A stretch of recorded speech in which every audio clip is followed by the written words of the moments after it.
Yasin. Rabbana ya Allah, kami memohon kepadamu ya Allah, selamatkanlah sahabat-sahabat kami ya Allah, sebagaimana Engkau selamatkan Nabi Ibrahim daripada apinya ya Allah.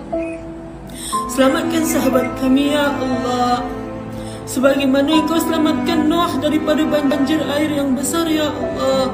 Selamatkan sahabat kami, memberi bantuan kepada keberadaan Rasul sallallahu alaihi wasallam. Hantarlah bantuan kepada mereka semua ya Allah.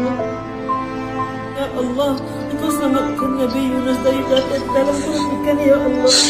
Engkau keluarkan Nabi Yunus dari perut ikan ya Allah, sebagaimana Engkau bantu Nabi Yunus ya Allah. Bantulah sahabat kami ya Allah.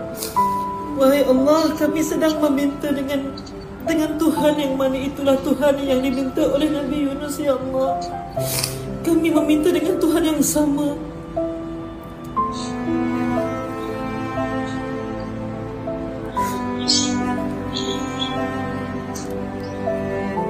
La ilaha illa anta subhanaka inni kuntu minadh dhalimin.